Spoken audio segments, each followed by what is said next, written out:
Mead.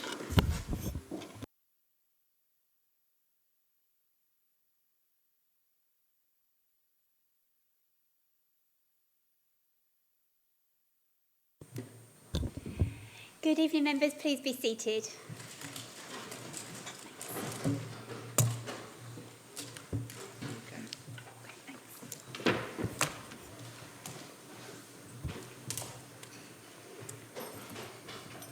A very warm welcome to everyone this evening and any members of the public or anyone watching the webcast. So, number one on our agenda is webcasting introduction. May I ask Mr. Woodall to read the webcasting announcement, please? The Chairman would like to remind everyone that this meeting will be filmed live and recorded and uploaded to the internet and will be capable of repeated viewing. Therefore, by participating in this meeting, you are consenting to being filmed and to the possible use of those images and sound recordings. If any public speakers on Microsoft Teams do not wish to have their image captured, they should ensure that their video setting throughout the meeting is turned off and set to audio only. Members and public speakers are reminded to turn on their microphones before speaking and turn them off when they're finished. Thank you, Chairman. Thank you, Mr. Woodham. Agenda item number 2, apologies for absence. Do we have any apologies for absence, Mr. Woodall? Chairman, we have apologies tonight from Councillors Rackham, Burrows, Pond and Owen. Yes, Councillor Kaufman. And apologies from Councillor W. Will Kaufman. Can we note that, please, Mr. Woodall? Yeah, thank you. So agenda item number 3 is declarations of interest. Members, are there any declarations of interest this evening? No. No. Okay, thank you. Agenda item number 4 on our agenda is to approve the minutes from our meetings held on the 24th of July 2025 and the 15th of September 2025, which you will find attached on pages 6 to 25. May I now sign these minutes as a true record of those meetings? Agreed. Thank you. So, agenda item number 5 is Chairman's announcements. So, it's been a very, very, very busy few months. And so many events, I can't really talk about all of them as much as I'd love to, because we'd be here quite a long time, longer than probably midnight, I'm sure.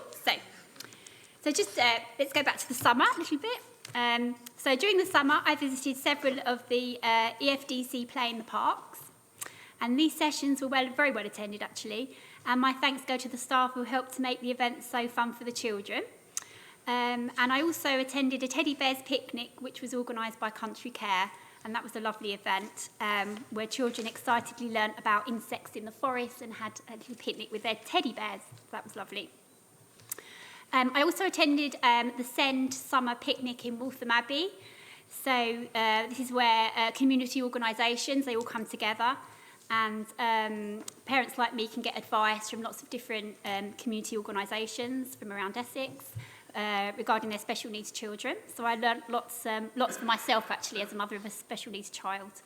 And then there was the Epping Forest District Council Summer Musical in 2 Days activity, where children are taught a proper sort of show on stage in two days, just 2 days. And then they perform it, and they performed Shrek, and it was really, really good. It was so impressive. It was absolutely brilliant.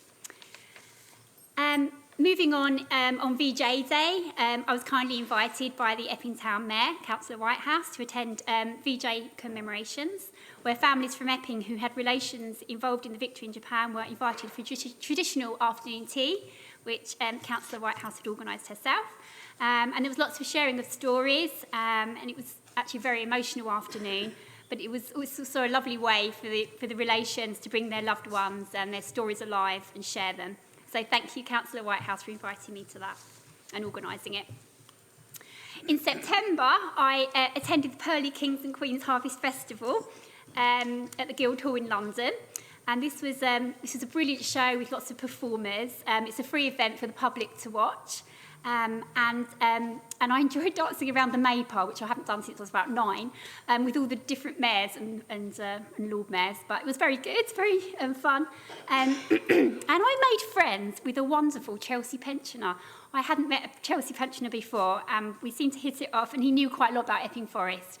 So I've been invited back to have a tour of the Royal Chelsea Hospital and a cup of tea. So I'll definitely be taking him up on that offer. So as you know, community is what binds us, and I've attended lots and lots of local events, which I've enjoyed a lot. But they're not just one-off events, they're everyday events that we have in our district. Day in, day out, people giving and supporting and smiling and comforting people. I've been to coffee mornings and friendship groups, youth groups, and seeing for myself what absolutely amazing people we have here, interacting with people and creating safe spaces so people don't feel so lonely. One of my biggest highlights was helping with the Make a Difference Day in Buckhurst Hill, which was organised by the Communities Housing and Tenancy estate teams, and they organised 2 large skips in a road in Buckhurst Hill so that people in the vicinity could get rid of their rubbish, like big rubbish, like mattresses and things, to sort of tidy up the area. And we were also knocking on doors to sort of ask them if they needed any help or support from the council, and there was staff available. And that went really well because people ended up chatting to each other. And in fact, neighbours ended up helping each other to put the stuff in the skips. And it was actually an all-round really, really positive event. So I really enjoyed that. And it was great teamwork as well. Another highlight, I won't go on too much longer, but another highlight was helping to open the Bramley Hedge Trail at Connaught Water, between Connaught Water and the Epping Forest Visitor Centre. So I was one of the first generation to read Bramley Hedge books. I was about 6 when they came out. The books are by Jill Barklam, who lived in Epping Forest area, and a lot of her books were written, well, all her books, I think, were written on sort of various trees in the forest. So it was very good to go there. And if I just tell you the background to that, it's an excellent example of a partnership between Epping Forest City of London Corporation and Epping Forest District Council. EFDC managed to apply for some funding from the Rural England Prosperity Fund, and we funded, through that, we funded 12 sculptures of 17. So I definitely recommend you go on that trail. It's 1.5 miles, but you don't have to do 1.5 miles. That's up to you. And they have braille on, and they've got sensory on the sculptures. So I really enjoyed that. So just almost in conclusion. So I also did a fundraiser, a charity event called a Pumpkin Parade Party, which my consort daughter and I, we had 35 children. We were going to get some help, but we were let down, so it was just me and Daisy. And that was a real success. That was lovely. And we raised £233 for my charities. So really pleased with that. I also attended the first anniversary of the EFDC lottery. That was a really good event where we celebrated the success of a year of the lottery, and some of the charities that have benefited from that came to the event. So that was very good. Right, I cannot finish my announcements without mentioning amazing week of the Festival of Diwali and Hindu, and the Hindu New Year. So I feel absolutely honoured, first of all, to be first chairman to switch on the first Buckhurst Hill Diwali lights in Buckhurst Hill. Thank you, Councillor Patel, for inviting me for that. I was also invited to the Loughton Grand Marquis on Sunday night for Diwali celebrations, which was a lovely event. And on Monday night, the actual day, I attended the celebrations at the BAPS Manda in Chigwell with my vice chairman. And we had a really lovely evening, didn't we? We did.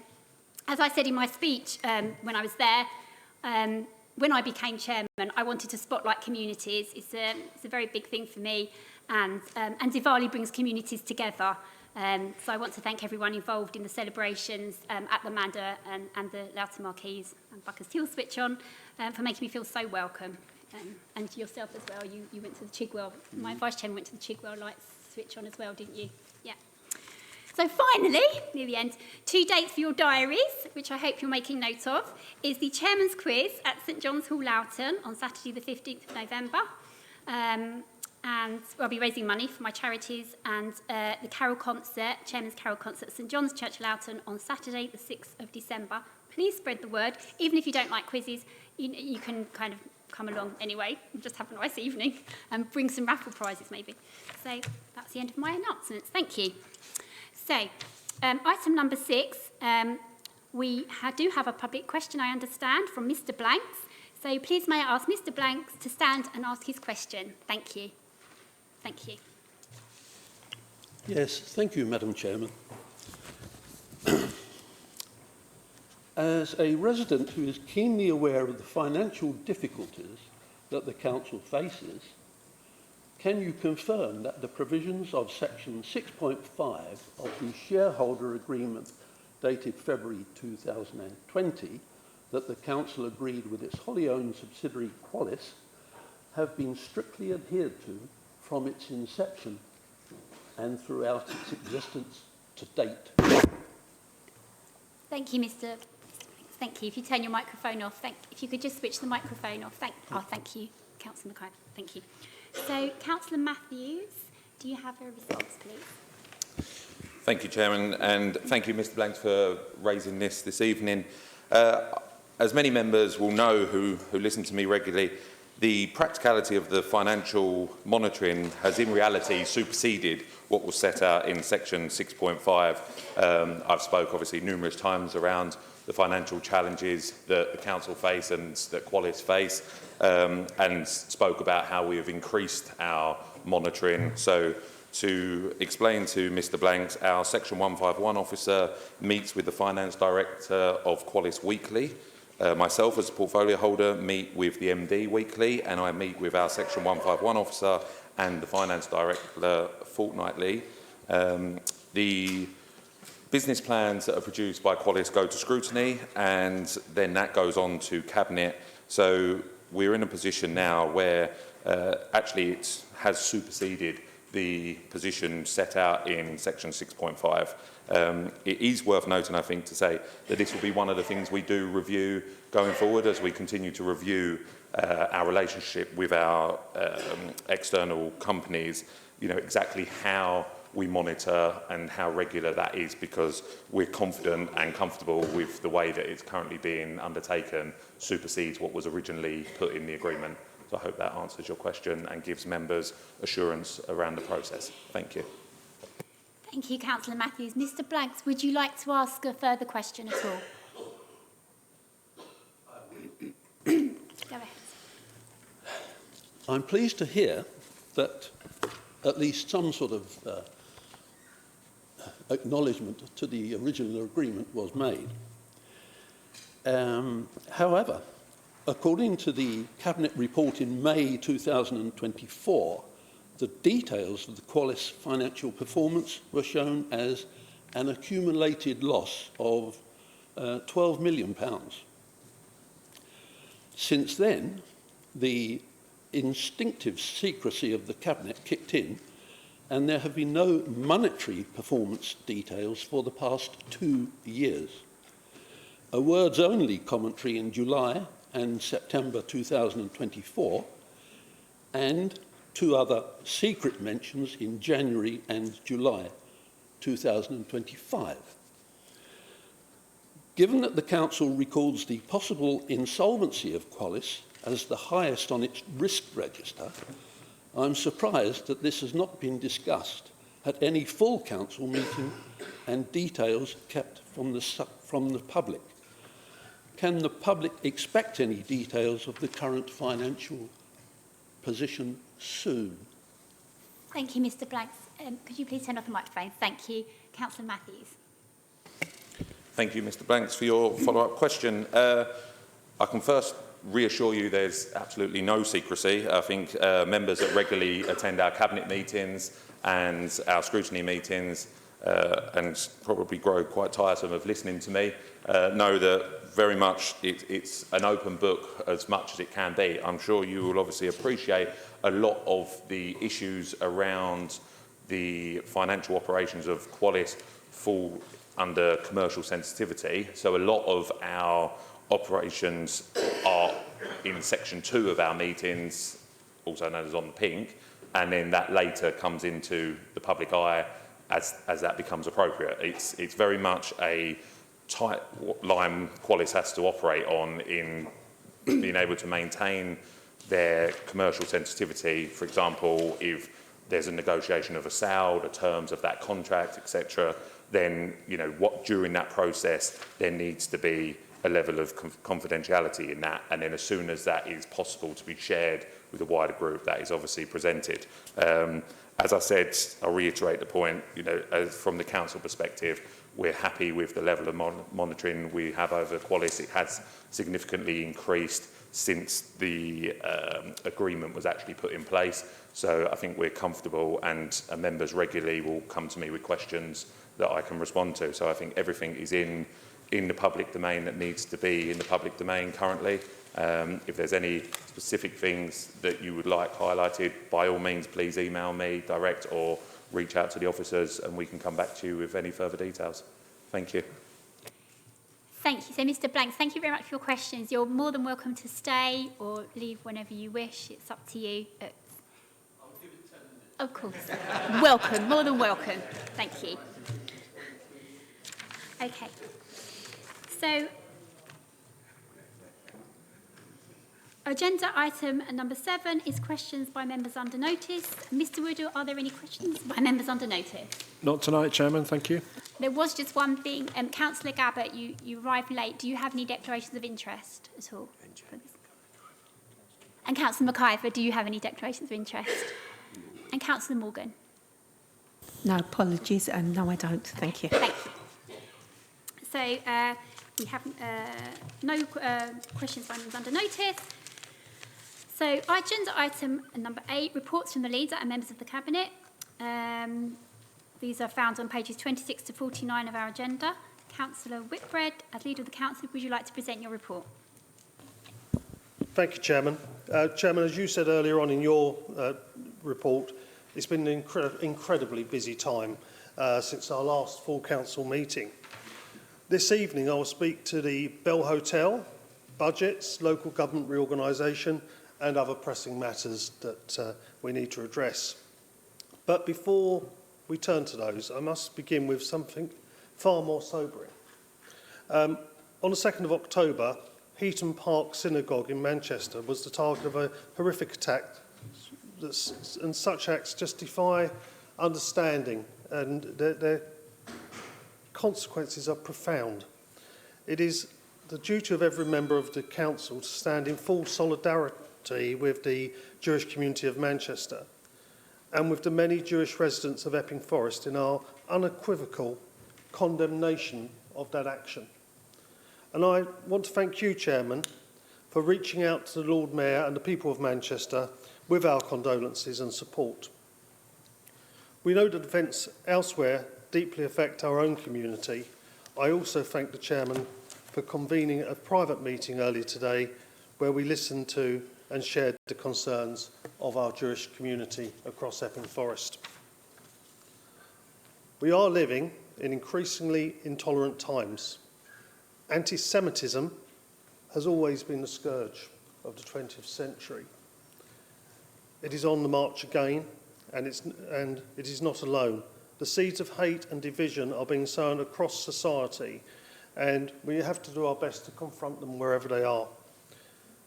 So, turning to the Bell Hotel, as members across the Chamber have agreed, we will follow every democratic and diplomatic means available to us to seek its closure.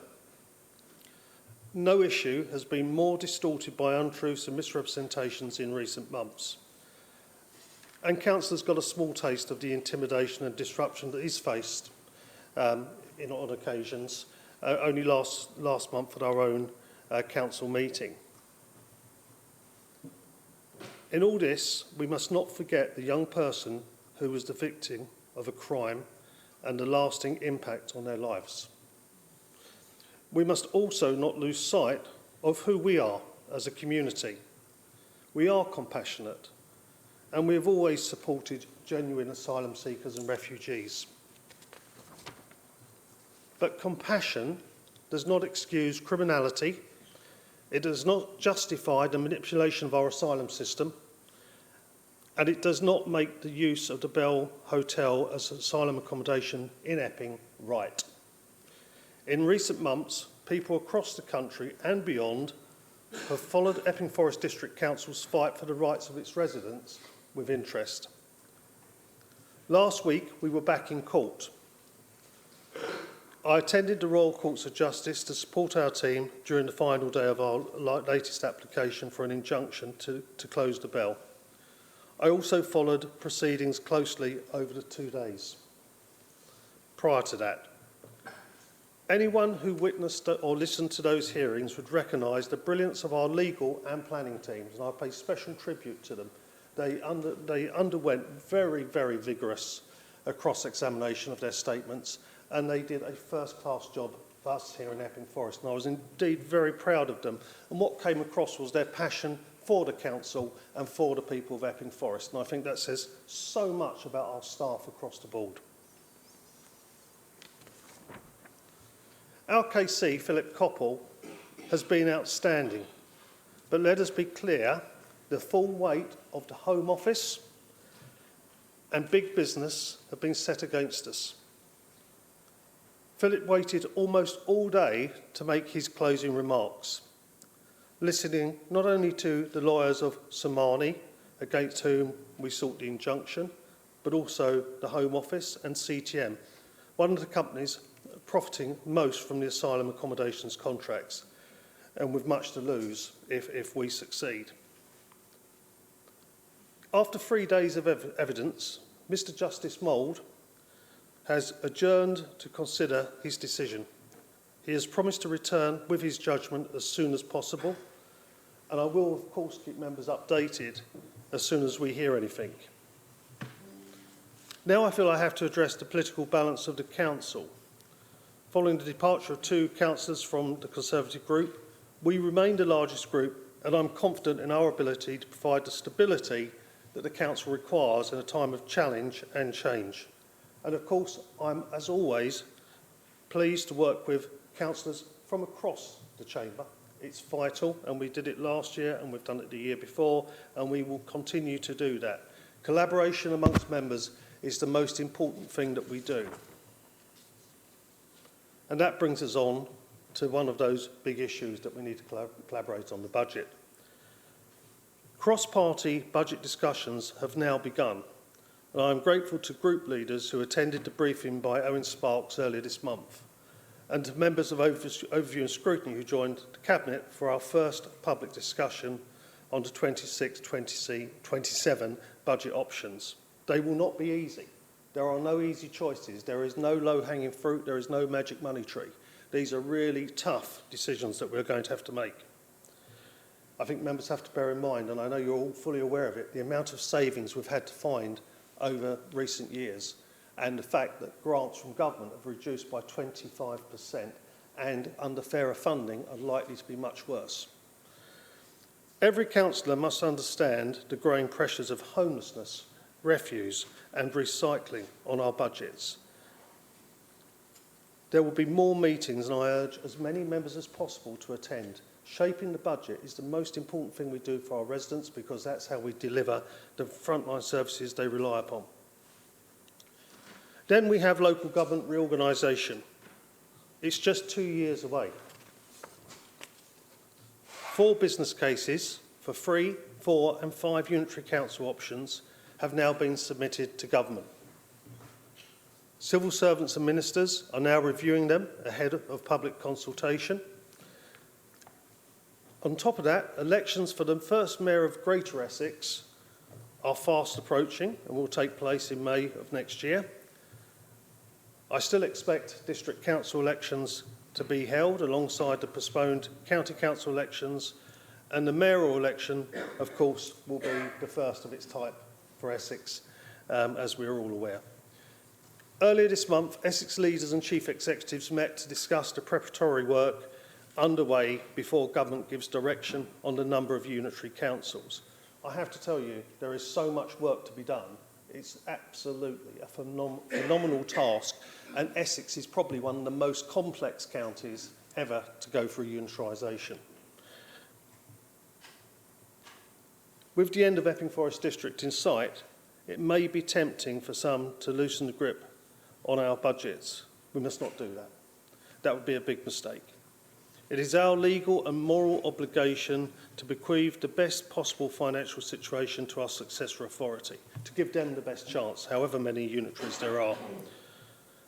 I look to all members to support the finance portfolio holder in achieving that task. Of course, devolution comes first. The Mayor and Combined Authority will become a reality next year. I was pleased to attend recent summits and play a part of shaping the future of that devolved authority only recently. And finally, a note of festive anticipation. It is nearly Christmas, and I hope that we would give residents, Epping residents, an early present in the form of our brand new leisure centre. The portfolio holder for contracts will provide a more detailed update. The centre is on time and on budget, Councillor Murray, as you asked me to promise at the time, and I'm pleased to say that is the case. And if you look through the windows, you can see all the equipment in there just waiting to be opened up. There's just a few finishing touches to be applied now. But the long-awaited race between Councillor Brooks and myself in the new pool will just have to wait a little bit longer. Unfortunately, Highways Works, that's not Epping Forest District Council's Highways Works, that's the County Council's Highways Works, in Bakers Lane have proved more complicated than expected. There is no point in opening the centre for just a few days before closing it over the Christmas period and reopening in January. So, the many excited residents of Epping, alongside Councillor Brooks and myself, will just have to wait that little bit longer. But it will be a wait that's worthwhile. Members, there's so much more that we are doing at the present time. I've never known such a busy time for the District Council. I thank all our staff who are actively engaged in a whole range of different issues, and happy to take any questions. Thank you, Councillor Whitbread. Do we have any questions on the Leader's report at all? No? Do we have any other Cabinet members that would like to present a report? Councillor Williamson, please. Thank you, Chair. Just to mention, in my report, it mentions the UK Health Security Agency now being approved to go ahead in Harlow, which really means 2,750 high-quality jobs. We need to provide the houses that are in the local plan for these people. And while I'm standing, I wanted to pay tribute to Nigel Richardson, who's retiring. It's a very short bit at the end of my report. I think, and my previous portfolio holders for planning have always got good, sound advice from Nigel. He's been professional all the way through, and we wish him well in his retirement. Thank you. Yeah. Thank you, Councillor Williamson. I just want to echo that, and we wish him very well. And can I just ask, I've got Councillor Kesker in a moment, but we've got Councillor Matthews first, if that's okay. Thank you, Chairman. Just a formality from me. It is detailed in the Financial Regulation Report, Agenda Item 10, but I need to make members aware that we allocated 1.884 million for the North Weald Airfield car park under special urgency rules. So I just need that documented this evening. Thank you. Can we document that? Can we document that, Mr Woodall? Yes? Thank you. Councillor Kesker, please. Thank you, Chairman. Just a slight correction to my report. On page 47 of the agenda, under proactive work and projects, the last line of the second paragraph says, reliant on police resources and the protests of the Bell Hotel, which obviously should read protests at the Bell Hotel. Thank you, Councillor Kesker. I'm sure we'll make a note of that. Any other Cabinet members would like to say anything about their reports? No? Thank you very much. Oh, Councillor Nweke, do you have a question? Thank you, Chair. I just want to get a bit of clarification from the reports of the regulatory service, which is, I think, Councillor Kesker, if you don't mind. In the report here, it's on page number 47. It begins by highlighting the fantastic work that's been done by the officers, and it went down to list all the enforcement action that's been taken under the FPN and enforcement. But one thing that confused me there is at the end of that, there is a list of 3 notices for noise. And I was a bit confused because that paragraph seems to be focused on waste enforcement. And I was wondering, why is noise highlighted there? And there's nothing much about noise, the amount of complaint we receive about noise. And highlighting that 3 enforcement on noise is a bit confusing. Can I have a bit of clarification on that, please? Yes. Councillor Kesker, would you like to answer? Thank you, Chairman. I don't actually have an answer to that one at the present time, but I will speak to officers and make sure that you get a response in the next few days. Thank you very much. Councillor Kesker, do you want to come back? Councillor McKee? This time around, just a question on that. The report has highlighted a bit of increase in fly tipping, and it highlighted a number of complaints or incidents that's been dealt with by officers and within the quarter. My concern is, looking at the enforcement actions that has been taken, it seems to be very minimal. I just want to find out why that is the case and what is being done to improve the enforcement action being taken by the council. Thank you, Councillor Nweki. Are you able to answer that, Councillor Kesker? Thank you, Chairman. Well, thank you for the question. We have quite a small team, but they're very active. We have been working in conjunction with Essex Police and also the Corporation of London for Epping Forest, and a very substantial amount of work has been done to identify and prosecute fly tippers. This is not an easy question. To see someone in a vehicle approaching a site full of waste, and then to see them leaving the site with no waste, is not good enough for prosecution. You actually have to see them emptying their vehicle into the location that you intend to prosecute them for. So this is not easy, and there are a number of new schemes that we have at the present time, which I don't really want to go into, to be able to keep watch over those sites which are the most vulnerable. So I can just assure you that a wide range of activities is going on to catch fly tippers, and we are having increasing success in doing so. We would like to do even more, to the extent that they don't do it in Epping Forest anymore and they go somewhere else. But we are having considerable success. Thank you, Councillor Kesker. Councillor Matthews, is this regarding this? Yes, please, Councillor Matthews. If I could just add to that a personal account, really. As members have heard me speak about many times, the issues with fly tipping on our farm locally, the council has actually had a success and resulted in a £400 fine for the individual. I appreciate it was a £4,000 camera I had to install to get that, but it's a moral victory nonetheless. And you know, and I recommend highly to anyone, you know, having the footage, as Councillor Kesker said, of the actual activity is what's needed for our team to pursue it. Simply having a vehicle entering and leaving is not sufficient, unfortunately. So yeah, more footage is required, but it has been a success for the council.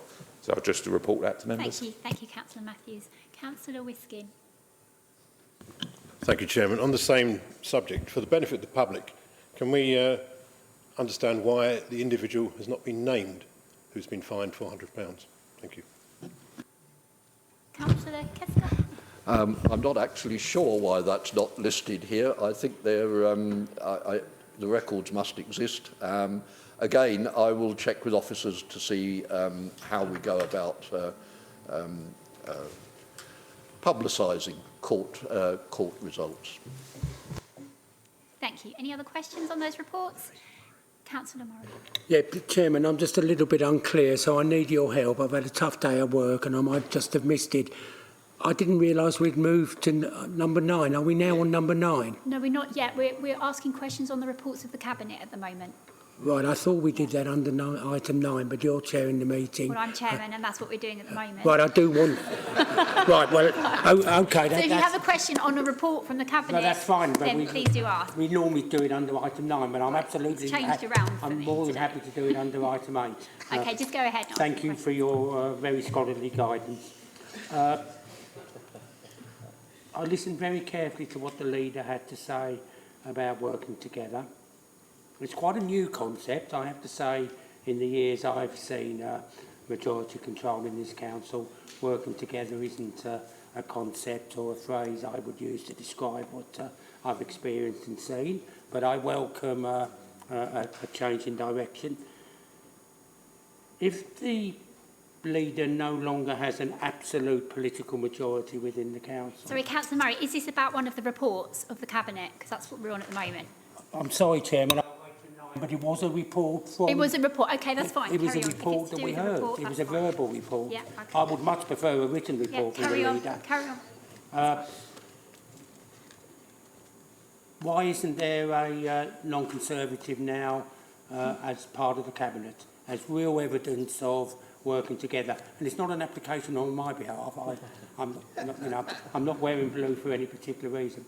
But if the idea is working together and the majority group no longer has a majority on the council, I think it's perfectly reasonable for there to be one, maybe two members of the Cabinet that are no longer from the majority group. Because we all know, and there's nothing wrong with this, really important really important discussions about items are taken by the Cabinet meeting on their own. So I think it's actually quite important that would he recognise a suggestion on my behalf that a member from another group was invited to join the Cabinet.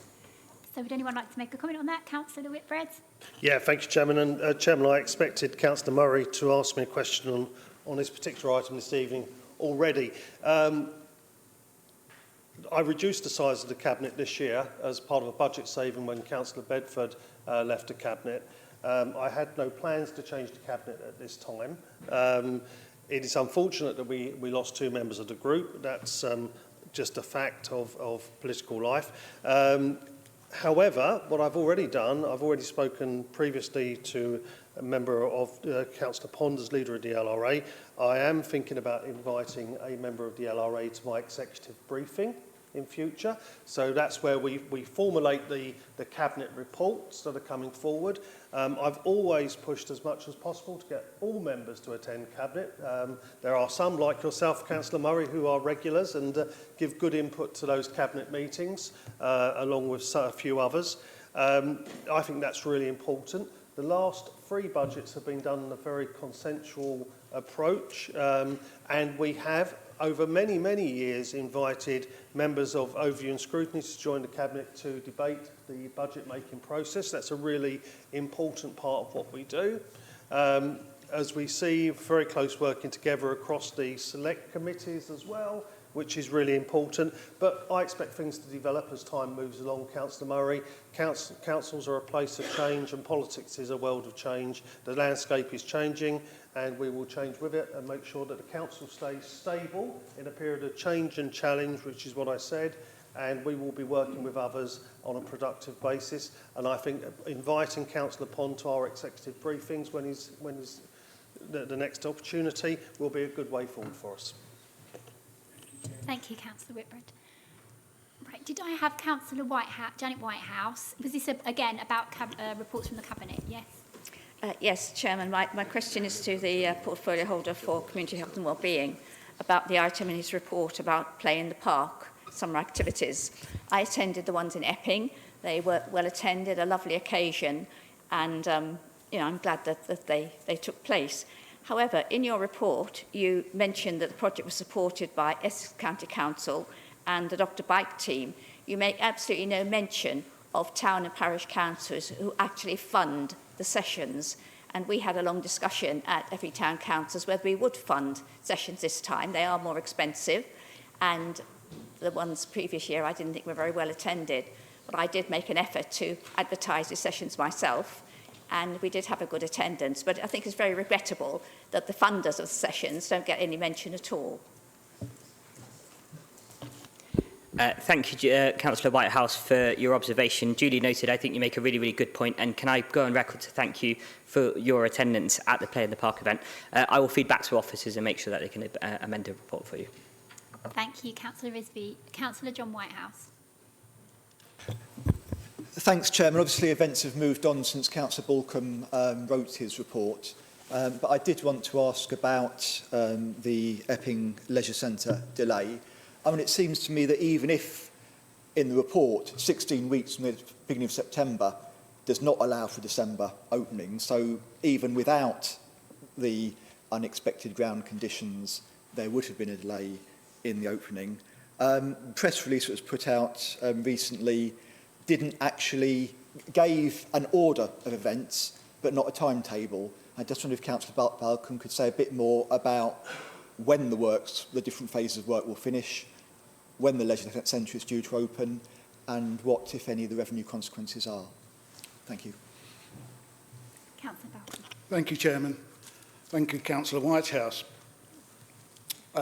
If we go back to our board meeting, it was pointed out at that Essex Highways was the crucial thing to get into the final date. And as you know, Epping Leisure Centre is now virtually complete, with only the final touches expected to be finished within the next 2 weeks. Despite the significant progress, the opening of the centre has been postponed until January due to the unforeseen complications related to the highways work outside the new facility. The Epping Forest District Council is currently receiving daily inquiries from enthusiast residents eager to find out when they can begin using and enjoying the new amenities, including Epping's first ever public swimming pool. There is a sense of both delight and frustration, I suppose, regarding the project's progress. The construction of the leisure centre itself is proceeding well, remaining on schedule and set to be delivered under budget. By all accounts, the project could not have gone better. Having had the opportunity, as well as yourselves and other councillors, to visit the site, it is clear that the new centre will be a tremendous asset to the community. However, as often happens, with the best laid plans, unforeseen challenges have arisen. And you're correct. In this instance, the subgrade at the entrance of Baker's Lane was discovered to be too soft. The entrance requiring a massive work from highways, which we were never expecting to find. In fact, the team have to dig deeper and lay an additional strengthening material before continuing with the relaying of the road. This requirement has led to a minor delay. As a result of these works, the footpath at Baker's Lane has also been closed for the duration of the current construction. Importantly, these additional works will not impact the project budget, but they do mean that the commissioning of the centre will be delayed. Given these circumstances, the sensible course of action is to wait until January for the official opening. Basically, what we're saying is there's a sinkhole under there. It's too dangerous to have a school bus parked outside. If we hadn't have been doing this roadworks now, we could have had a major incident. So by doing it now, moving the date into January, because though the roadworks could well be finished 2 weeks before the end of December, that is if we have good conditions and everything goes well. The weather for the last 2 days has not been good, so they've lost 2 days' work already. So on a health and safety issue, it did not seem wise to open because we haven't got a fire exit, for example, or a main entrance. Secondly, it is unwise to open the centre, heat all the pools up, do everything for 2 days, then close it and start again. It makes common sense to wait that extra week where people are not going to be using it all the time and opening in January. The old centre will remain open. We want to get on to questions without notice. So I've got Councillor Nweki for a long time to have his hand. We can come and ask one question and then we're going to go on to questions without notice. So if you do that, Councillor Nweki, and then anyone else that has a question, we can go on to the next. Thank you very much, Chair. I think this goes to the housing portfolio holder, which is Councillor Patel. On page number 42, it starts in highlighting the work being done by Wood Quellis in terms of the new dynamic, what's it called, dynamic pricing model. Not sure what that is, but I hope it's a good thing. And it highlights the work trying to get professionals or eligible residents to apply for the new system. My question here is, well, I believe that's a good thing to get residents involved in the new process.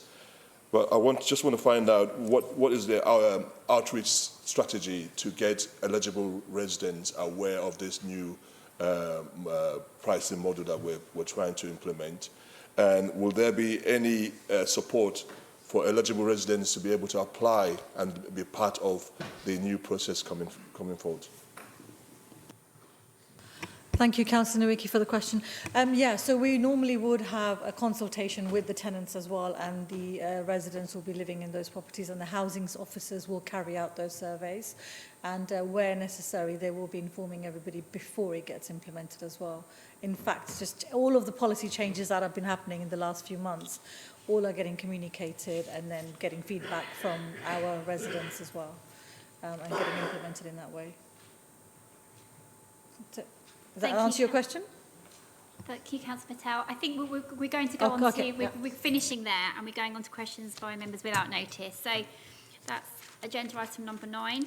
So I'll allow the usual 30 minutes for this item. May I ask those wishing to speak to clearly indicate their intention by raising their hands? My Vice Chairman will be taking their names down. Can you be briefed and to the point? If you've got more than one question, I will allow it if all the other councillors that have wanted to speak do speak. I'm going to go straight to Councillor Dadd first, because she did have her hands up in the previous agenda item. So please go ahead, Councillor Dadd, whilst my Vice Chairman takes the names down of everyone that wants to speak. Thank you, Madam Chairman. I won't mention the question I was going to have under item 8. What I'd like to ask is about weed control on our streets. Our residents take a pride in where they live, including tidy front gardens, but over the last few years, our pavements, roadsides and verges are full of weeds that have taken hold, causing damage to drains, pavements and road surfaces. Epping Forest is not a neglected, run-down district of England, but the street seams are full of long-standing weeds, and that tells a different story. At a recent scrutiny committee meeting, weed control was raised by as a concern throughout the district. Although EFDC carries out the work, it's understood that it is Essex County Council responsibility to provide the weed killer, but that barely covers the cost of one weed killing a year. Any gardener will tell you that weeding once a year is not enough. Indeed, some councils spray 3 times a year in the growing season, followed up by mechanically removing dead weeds. And an added problem of only once yearly is that the roots of the weeds are stronger and more difficult to reach and kill, and also that streets may only look okay for a few weeks out of 52 weeks a year. The appearance of our roadsides, including on estates and public spaces, with persistent weeds is a common complaint that our councillors hear from our residents throughout the district, not just in Ongar. My question is, what action is EFDC taking to improve weed control and to maintain our public spaces to an acceptable level? Thank you. Thank you, Councillor Dadd. We just sort the name out and then we'll carry on. Yeah, that's great. Thank you, Councillor Whitbread. Who would like to answer Councillor Dadd's question? Have we got any takers from the Cabinet that would like to respond? I've got the short straw here. Well, thank you, Councillor Dadd. Quite simply, you're right. The cost to actually spray the weeds twice a year was over 60,000. We get approximately 30,000 a year, just over, from Essex County Council. So that basically only covers one spray. Though, and in actual fact, next week I'm going out to actually see the machine in operation. We have on test a machine that automatically digs the weeds out. If that goes to plan, we will be purchasing one of those through TVS, and that will actually be doing some of the job. Secondly, we have now signed a contract, or if it's not signed, it will be signed the end of this week, where we are commissioning one spray before Christmas, hopefully. So once that is done, we will then have the machine to follow that up. So technically, we will be looking at the same weeds twice, but we are going to start working through the areas where we've got the most complaints and work through it. Thank you. Thank you, Councillor Malcolm. Can we now ask Councillor Sharif, would you like to speak, please? Thank you, Lady Chair. My questions are for Councillor Tim Matthews. Springwood Grove development has been marked as coming soon for the last 2 years, with the initial launch planned 18 months ago. Can you A, clarify the reasons for the delay? B, when can we expect completion? C, how much extra are the delays going to cost us, Qualis? And D, how do you intend to recoup any losses? I do have a couple of other questions based around the developments, if I may, Lady Chair. Do you want to ask those now? You can ask those as part of this. Yeah, happy to come back to those. Yeah. Councillor Matthews. Thank you for the questions, Councillor. I was trying to write down A, B and C as quickly as possible, so you might have to come back to me. Yes, as members know, it's been ongoing far longer than any of us wanted. There was complications with contractors, there was delays. Yeah, there's been several issues along the way, which is obviously regrettable, and we've done what we can to mitigate that situation as best as possible. It took a long process to get replacement contractors in to ensure that there wasn't any further delays after that. Once that process was completed, that's now been put in place, and pleased to say that they are, getting on really well. I haven't got the date to hand, so I will find that out and share that with you, because I haven't got a completion date. I don't want to give you the wrong one, because it's moved far too many times, as you rightly acknowledged. If you wouldn't mind reminding me on C and D. Of course, Councillor Matthews. How much extra are the delays going to cost us, Qualis, and how do you intend to recoup any of the losses? Thank you very much. Again, I haven't got that figure to hand, and I will come back to you with where we position. Obviously, it's not a known figure until we actually get to market to know what we actually achieve for them, to find out what the final figure is going to be, to then obviously calculate what the losses will be. Obviously, we've got an idea of where that is at the moment. Again, once I've got that figure to hand, I will share with you. But for this evening, I will have to just come back to you on that one. And in terms of the, sorry, what was the last one? I think we've covered those, although I did have a couple of others. Oh, Word yeah. and Place. I just wanted to know how many units have we sold there?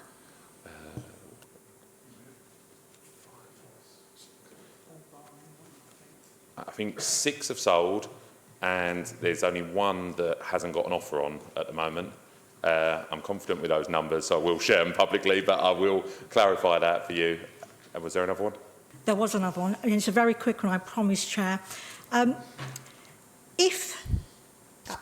not quite sure how many houses still we haven't built and still need to be built. If the planning period for those expires, what happens? Will Qualis have to go through the usual channels to reapply for planning permission, or will they just go ahead despite missing that 3-year period? Councillor Williamson. Can I? It's okay, we've got Councillor Williamson. Yeah. Councillor Matthews. Oh, did you want to answer? If there's technical stuff, I'll pass over to Councillor Williams. Right. Yeah, it's very simple. Yes, they'll have to comply with any planning regulations, the same as any other organisation would. So, yeah, if it expires, then it would be a case of going back to planning. Thank you. Thank you. Thank you, Councillor Matthews. Did you want to add to that, Councillor Williamson? Thank you. Just a quick follow-up. Yeah, they're treated exactly the same as every other applicant for a planning application. It expires after 3 years if they haven't started on site. Some of these developers have actually started, so it's a technical thing, but they're treated exactly the same as every other applicant. Thank you very much, Councillor Sharif. Thank you, Councillor Williamson. Councillor Sunga. Thank you, Chair. I just wanted a question for the portfolio holder for housing, Councillor Smriti Patel. We probably seen on our council website the news about the complaining about the damp and mould.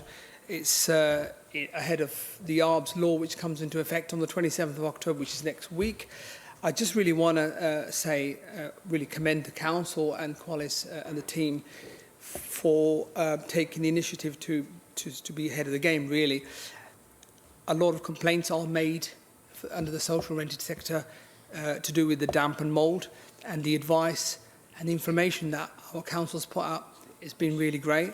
It's really good. In fact, 60% of the complaints made are actually down to the way that people inadequate heating of the property and ventilation of the property as well.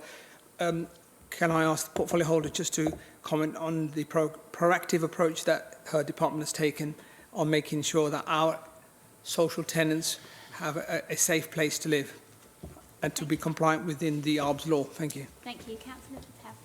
Thank you, Councillor Sunga, for the question. And yes, and to highlight the fact that we have been very proactive as a council ahead of the ARBS law, and we've basically implemented into 3 phases. And the new policy that we've only just established actually covers all of those 3 phases for us. The other important thing is this week actually was the damp and mould week, where we've been making our tenants proactively, again, making our tenants aware of their responsibility as well, but we're not just saying it's your responsibility to say that, to give us the information, but we're more than happy to chase them up as well and highlight to them what other things they should look out for, ventilation-wise, heating-wise. So I'm really, really pleased with all the work the officers have put into making sure that we run this week as a damp and mould week for our tenants. Additionally, I think just one other thing I wanted to mention was that besides running all of that, I've forgotten now, what was one more thing you said? The complaints, sorry, I got it.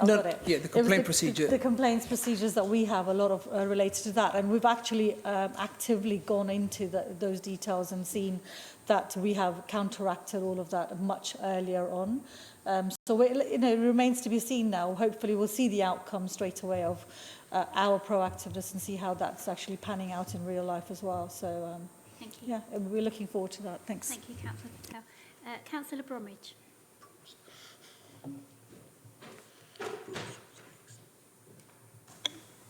Thank you, Chair.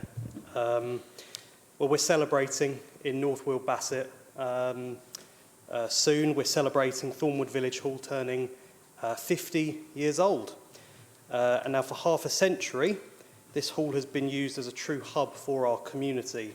And some examples of that include every first Saturday of the month, it hosts the renowned Thornwood Monthly Market from 9:30 to 1, run by a great group of volunteers, and I'd encourage anyone to go and visit that. It's been used by Thornwood Seniors Association over the years to raise tens of thousands of pounds for beloved charities such as Macmillan and beloved local charity St Clair Hospice. It's hosted Elvis tribute evenings, Christmas carols, jazz for local residents, and it recently played host to Team LRA Independent, battle Team Conservative for a photo finish 4th place result at the former chairman's charity quiz night. And finally, it's where our parish council, the engine of North Weald Bassett, meets and where its officers do the incredible work to keep our area ticking along and make sure our voice is heard. So with that, can I invite Councillor Whitbread as the leader of the council, if he can offer his congratulations to Thornwood Village Hall, its team, and all those who have supported it. And Councillor Holly Whitbread, you're welcome to, as well as the County Councillor, on this historic milestone. And then I think potentially for Councillor Rizvi, whether I can ask how EFDC can encourage wider use of these sorts of facilities to make sure that they're accessible and so that all residents can benefit from these vital community spaces. Thank you. Councillor Whitbread. Yeah, thank you, Councillor Bromwich, and it's a delight. I mean, Thornwood Village Hall is a really special place, and it's what makes, actually, it's the heart of the village down in Thornwood, and it really is a great community asset for them. The Saturday markets down there are brilliant and really enjoyable. Mary does a super job in running that and actually encouraging people in there. And The wonderful Shirley Hawkins invited me a few weeks ago now to the 50th anniversary, and I look forward to being there on Tuesday to share in the celebrations of 50 years to the day that Thornwood Village Hall actually opened. I was speaking to Shirley again today, and she was making sure with Kelsey that I'm all fit and ready for Tuesday's activities. So really pleased that you've brought it up this evening. It's great that Thornwood Village Hall is celebrating 50 years. It was always a special part of my my ward when it was my ward, and it's still a very important place to me now, particularly when we hold our regular surgeries down there as well. Really great village hall, really great parish council, and of course some of the stars of our local community are down there. Thank you. Councillor Brooks. Thank you. Yeah. Oh, sorry, Councillor Rizzi. Just to comment on Councillor Bromwich's point, and I too wanted to pay tribute to some of the great work that the various stakeholders at Thornwood have been doing. In terms of the specific point about what additional support the council can provide, I would be delighted in a personal capacity and obviously as the portfolio holder to attend, especially the Elvis night. I think that would be a fantastic, fantastic evening. As far as the funding streams are concerned, I would encourage the Thornwood groups to utilise the Qualis Community Benefit Funding. We recently went, or in fact earlier this morning, went through a bunch of different applications for various proposals, and I would say, you know, in these times of financial hardships where public sector funding is you know, very, very tight, it might be a good opportunity for them to consider that. Thank you, Councillor Rizvi. Councillor Brooks. My question, I think it's to Councillor Kesker, because I think you're responsible for technical services, aren't you, Councillor Kesker? Yeah. I think all of us would agree that most things these days can be dealt with by email, but there are a certain proportion of residents, I find, that about 20% really need to talk to somebody and discuss things. And I try to avoid ever calling the switchboard here. But perhaps you could throw light on my experience yesterday, which it did concern me, to be honest, someone who's worked in front-facing jobs most of her life. The decision to close the phone lines completely for a large chunk of yesterday afternoon. I happened to ring at 2:30 to be told that they closed for the afternoon for essential training. They would be opening later. I called again at 3:30. They were still shut. Now, it's not difficult to run a switchboard because I've done it, and I'm sure that we employ hundreds of people. We could have trained up about 4 people to answer the phones, because I mean, there's one resident last week who called me about 4 times. A lot of people have a genuine need to talk about a problem, and we're giving out an awful message here. And was it absolutely essential to shut them down? Thank you, Chairman. I'll try and answer that. Anyone who knows me well knows that technical questions today are not my forte, as I don't understand most of the way the systems work anyway.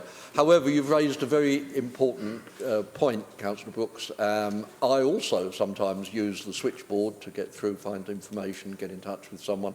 So I will have a word with officers and we'll come back to you to see whether this was well handled and if there's any way we could do it better in the future. Thank you, Councillor Kesker. Councillor John Whitehouse.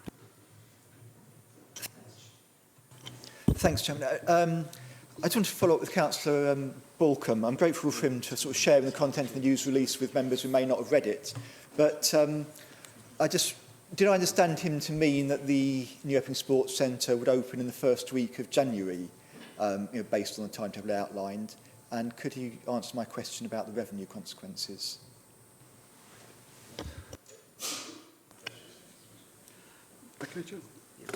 Thank you. First of all, we haven't confirmed the date yet. We're still waiting for a final closure from Essex, but it will be in the first couple of weeks of January. We know that. Technically, there is a small revenue because we'll have new staff, but they're going to be used at other places to cover and doing some setup in the new centre, so they will be working.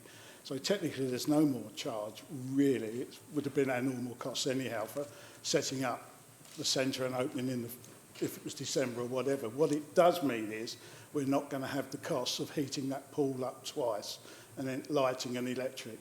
So we will not be switching the pool on until the first day, basically. So we'll build the heat up over the 3 days before or just after Christmas, ready for the January opening.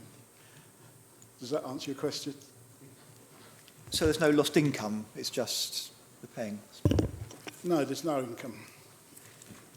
Thank you. Councillor Jones. Thank you, Chairman. I've got a question for Councillor Paul Kesker. You're pleased to know it's not technical, but I do think your portfolio includes the community safety aspects. And in light of previous issues with antisocial behaviour during the Halloween period, particularly in Thaden Boys, what steps are our community safety team taking in partnership with the police to prevent and respond to such incidents this year? Thank you. Thank you, Chairman, and thank you, Councillor Jones. I'm glad it's not a technical issue.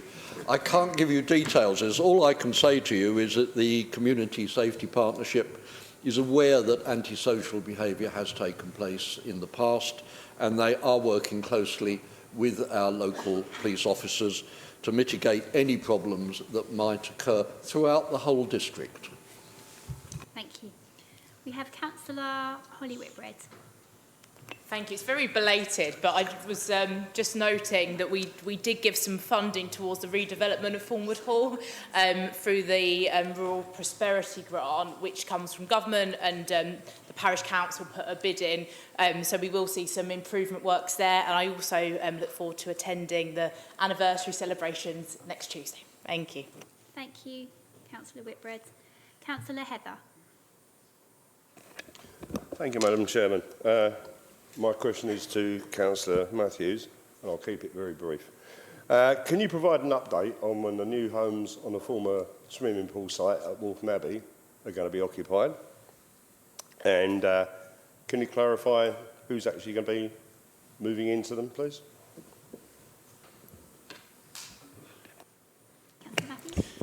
Thank you, Chair. Thank you for the question.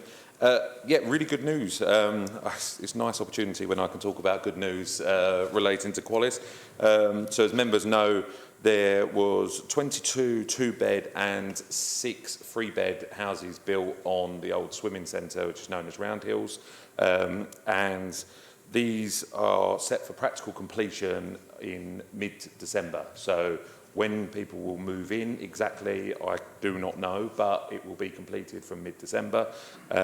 Also worth noting on there that Qualis was actually nominated for an award, and the award was for low or zero carbon in new build by Essex Housing Award. Unfortunately, through stiff competition, we were picked to the post by someone else, but it was very nice to have received that nomination. And in relation to who would occupy them, this will be for residents that are on the housing list that have lived in the area for 7 years or more. Hope that answers everything. Thank you. Thank you, Councillor Matthews. We have 3 more councillors that wish to speak, so we can't have any more, but we've got Councillor McIver, Councillor Morgan and Councillor Amos. So if I go to Councillor McIver, please. Thank you, Madam Chairman. And may I just start by thanking our officers of the Council for conducting so professionally last week's by-election in Buckhurst Hill West. And may I also thank Conservative colleagues for helping my party get over the line. I recently learned of the new use of some of the residential facilities in Ongar near the Zinc Arts facility, which will be used for homelessness. And having had some very serious casework relating to homelessness, I welcome the fact that we will be doing all we can to ensure that homeless people are able to find themselves in accommodation. This is something that's so important and very close to my heart, particularly having recently helped some very traumatic cases. I would like to just ask for some clarity on 2 very specific points relating to the site. Firstly, it has been proposed in the past that a bus stop with a bus shelter, very busy at the moment, I imagine would get even busier with this sort of accommodation, to be removed in order to accommodate an unsuitable development. Can I urge the Council, please, in light of this recent change in the area, to use that as a position of strength in order to robustly stop that decision? And secondly, In July, the government passed emergency legislation, and I'm reading it in order to make sure the record is correct, to say that anybody in a recognised impacted area, impacted by crisis or conflict, is eligible for homelessness assistance and social housing from day one. Can the council please confirm, in light of some of the horrific instances we've had in this community recently, that anybody that will be put into that accommodation in Ongar will be vetted and will have no unvetted young men moving into those premises in light of this emergency legislation, which would consider somebody fleeing an area of conflict as a homeless person and not an asylum seeker? I think this is a critical point for the council to consider. Thank you. Councillor McIver. Who would like to answer that in the Cabinet? Are there anybody that would... Councillor Whitbread? Chairman, I think some of the, if we think about what happened around the bell and some of the misleading statements made around that, I think Councillor McIver is doing very similar now with this particular site. With regards to a bus stop, if he's doing his job right at the County Council, he'd have dealt with it himself. But I'm sure if officers have anything more to add, we will come back to McIver in writing. Okay, thank you, Councillor Whitbread. Okay, we have a question from Councillor Morgan. Thank you very much. This is for Councillor Balcom. I've always got a question for you, sorry, right? You mentioned the weeding machine in response to Councillor Dadd's excellent thing, which I was really pleased that you highlighted, because I have so many people call me on a regular basis in Grange Hill and Chigwell about the weeds. You didn't actually say what the weeding machine was called.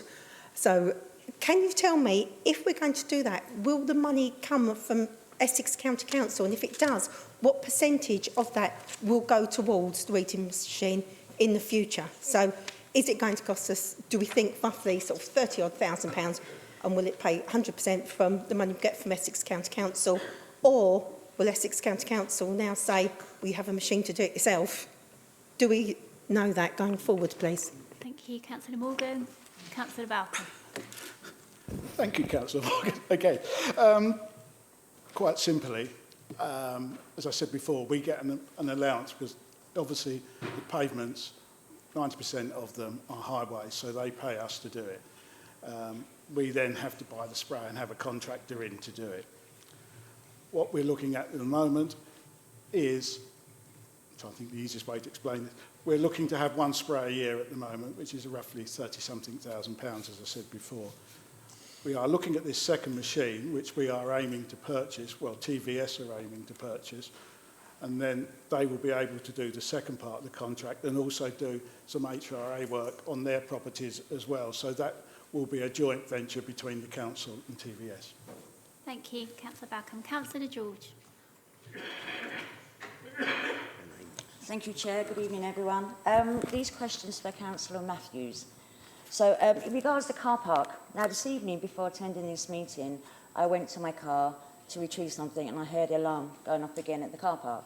So I thought, let me phone out of hours, because on your report it states that the customer contact centre was 22 seconds average answer, which sounds fantastic, but that's not been my experience all year long regarding the car park and phoning out of hours with someone answering. So I phoned the number out of hours. So it took 1 minute 35 seconds for the message to end. And then after 1 minute 41 seconds, I was transferred over. I know it's boring, it's really boring listening to the phone call as well. Then after 2 minutes 5 seconds, it stated I was going to be waiting in the queue. So I waited, and I waited. Then it asked me if I wanted to press number 1, and it would call me back. So I thought, no, they'll answer in a minute, because Councillor Matthews in his report says 22 seconds. I thought, great.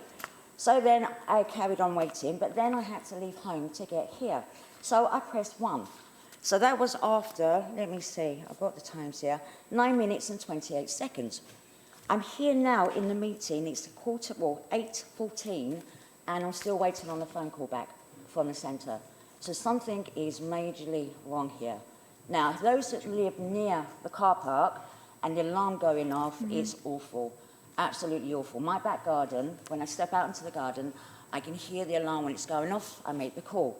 But every time this year when I've made the call, I've been waiting on the call on the phone for a long, long time, and then finally got through to someone, and they've actioned it, but then they don't know when someone's going to come. So it doesn't seem to be. I know there was testing earlier this year, every Tuesday. So I go outside and say, oh, great, they're doing testing. But the response time tonight absolutely lets down this 22 So is the question is how long it's taking to get through Yeah, to, how long, to why find is out? it then? Okay, It's the thank 20 you. seconds during the day. Thank What's you, the Councillor George. timestamp? We'll find out from Councillor Matthews if he has any answers, or we can find out for you. Thank you, Chair. I wish I did have the answer. All I can say is I will take that account and take it to officers and find out exactly why. I thank Councillor George for following the process. Obviously, I know this has been an incredibly distressing and difficult time for residents locally, and I've spoken to many. Not sure if it was my brightest moment, but gave many of the residents my personal mobile number to try and speed this up. So I thank Councillor George for contacting the correct process, although I wish it had performed better for you. But I'm sure Councillor George also has my number. So yeah, it's been, the phone has rung considerably less recently. So I was optimistic that things have improved. But I will go away and follow that up for you and come back to you with a response. If I may, Chair, just while I'm on my feet, as members know, it frustrates me immensely when I don't have the figures to hand, but I do know they're in here. So I've been doing some digging, and just in response to Councillor Sharif's question, I can confirm it was 6 houses have been sold, 6 properties have been sold at Verdant, and the practical completion for Springwood is for June 26. Thank you very much, Councillor Matthews. We have one final question from Councillor Amos. Thank you for your patience, Councillor Amos, and you're the last councillor to have a question. Thank you, Madam Chairman. I'm sorry for Councillor Matthews, this is going to be directed to him again. Councillor Matthews referred to the 1.67 million which is being taken from capital to cover the removal of the car park at North Weald so that the market can continue. What I was surprised was that there's something else has come up about Northwood. If you remember originally, we knew we'd got to move the control tower, but then it was discovered that the equipment from the old control tower, which was going to go into the new control tower, couldn't be used, and so something new had to be purchased. I'm just wondering, should there be a quick review to make sure that there's nothing else that we've overlooked that might come out of the woodwork and buy it? I know we've made a lot of money, capital monies, from selling it to Google, but it just seems funny that one thing after another seems to be coming up that wasn't foreseen at the beginning. Thank you. Thank you, Councillor Amos. Councillor Matthews.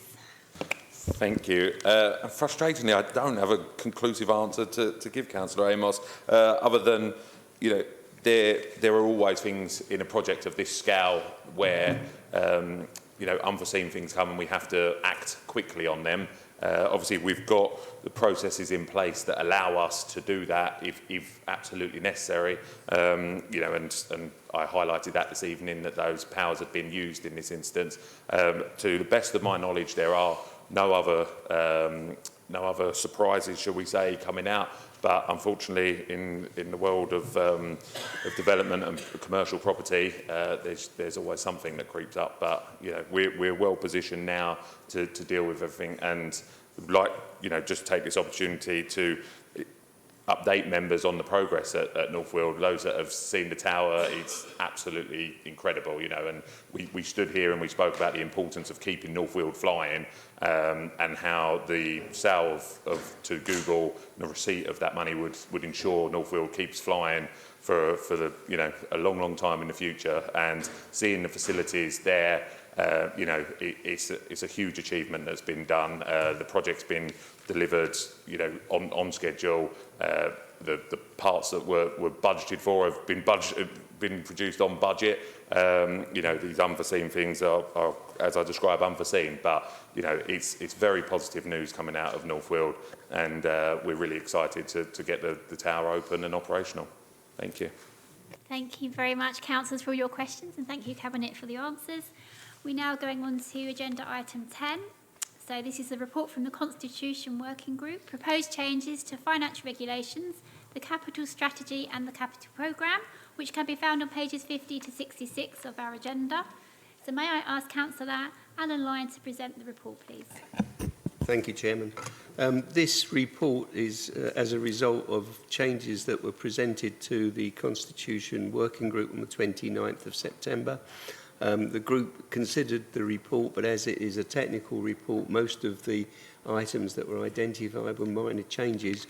The changes to the financial regulations provide additional flexibility in terms of variance between budgets and to allow money to be moved should underspend be incurred in certain places and overspend in others, and it improves the financial viability of the council.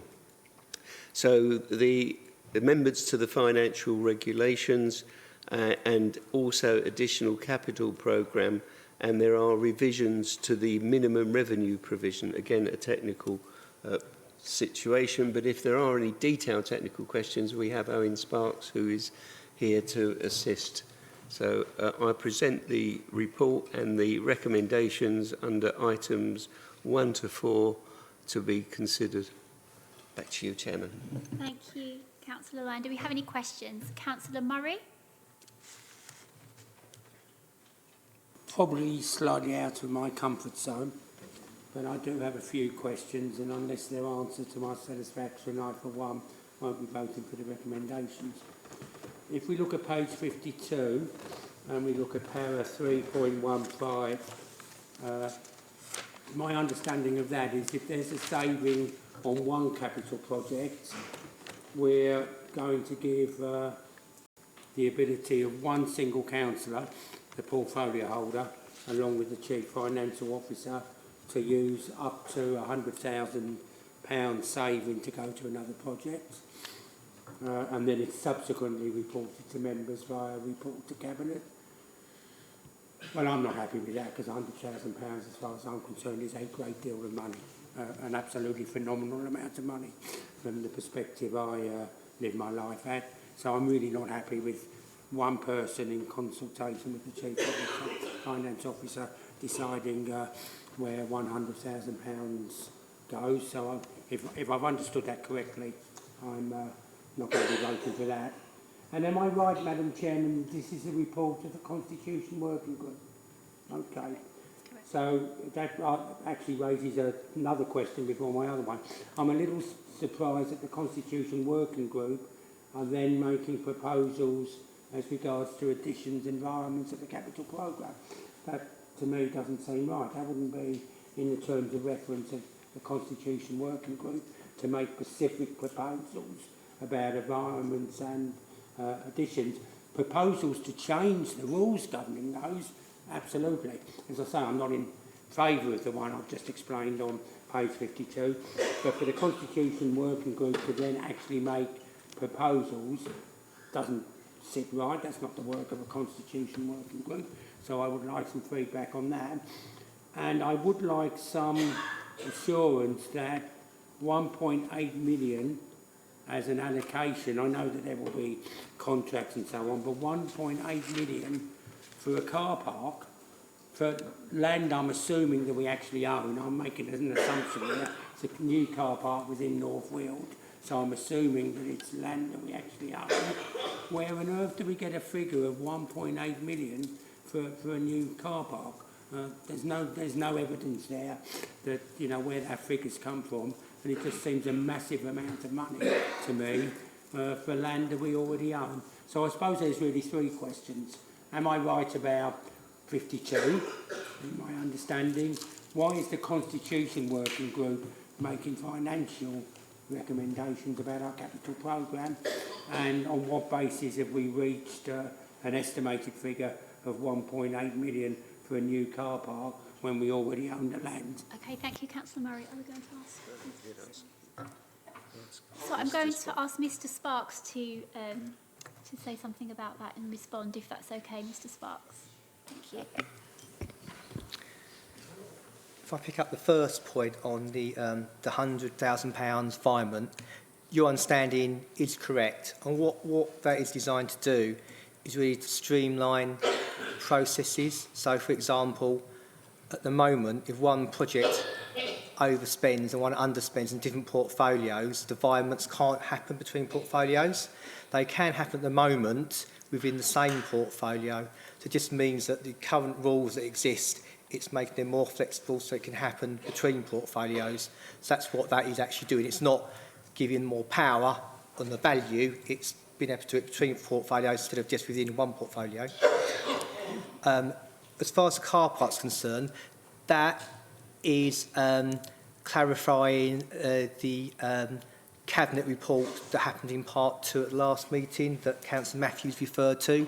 So that set out the details of the financial details behind that, and because that's commercially sensitive, that is why that was in part 2. Similarly, with the additional to the capital programme for the food caddies, again, that is clarifying what was done at a previous Cabinet report, but it has to go to Council to add it to the capital programme. So it's been through Cabinet, this is just confirming that addition to the capital programme. So that really links to the Constitution Working Group. That's sort of clarifying decisions that have already been made. The other item on the capital programme, that will still be subject to Cabinet report for Cabinet to consider before anything can be made to actually spend that money. So there's another governance process that will need to be followed before it can actually be spent. Chairman, can I just ask one follow-up question? Yes. Would the members will understand why this is important to know because of the call-in mechanism. Would the decision of the portfolio holder to via 100,000 saving to a different project, would that be an official portfolio holder decision or just a decision that we're allowing them to make, or would it be an officially published portfolio holder decision? Okay, thank you, Councillor Murray. I'm just going over to Mr Sparks again.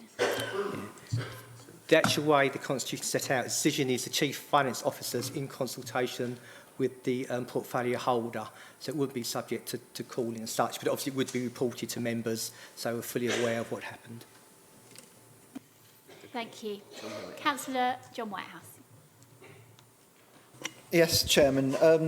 I think Councillor Murray has a point. The recommendation 2 might be better expressed as a recommendation from Cabinet rather than the Constitution member at the Constitution Working Group, given that that's a decision-making body. But I did want to pick up the same issue as Councillor Murray did, and just ask Councillor Lyne why the figure of £100,000 was fixed on. I share the view it's a large figure, and though some flexibility is needed, perhaps £50,000 or a similar figure, why was that discarded as an idea? And it's not just about transferring savings, overspends to savings, because if you look at the bottom of page 60, it also talks about funding additions to the existing capital programme.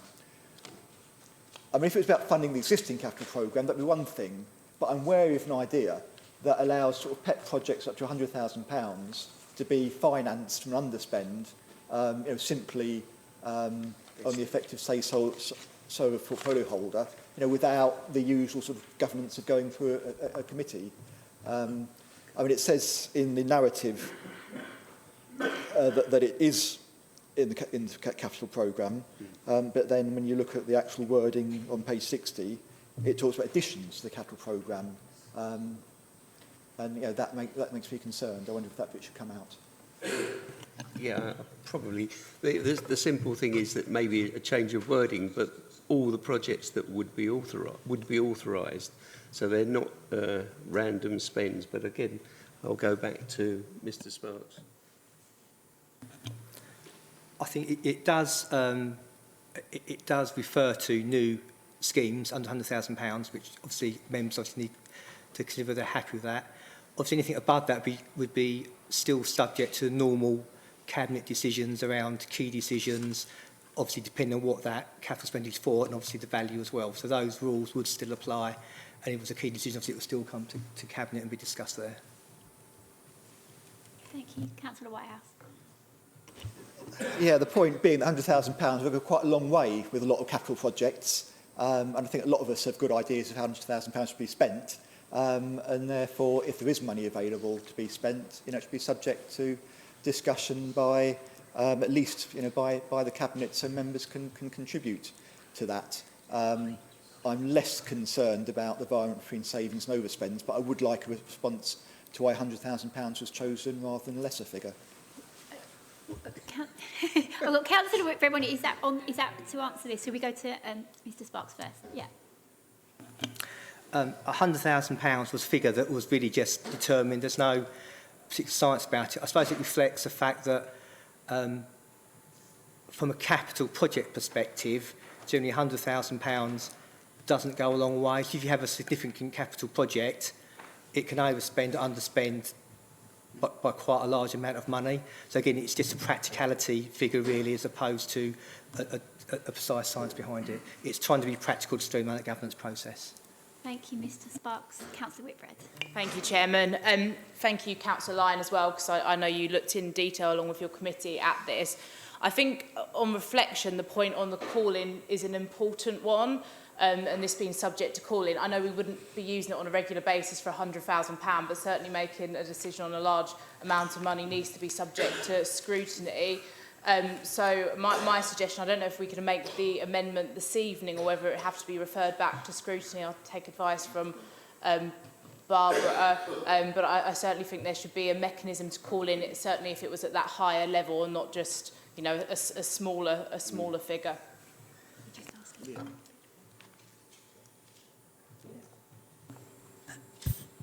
The report in front of members is for members to approve. If members wants to approve it, subject to any further amendments in the draft revised financial regulations, that's absolutely fine. We just need to make it clear in the recommendation what we're changing. Councillor Holly Whitbread. Thank you. My proposed amendment would be that the decision, which was made in consultation with the Section 151 officer and the Cabinet Member for Finance, is subject to calling through the normal processes. So is that okay for us to...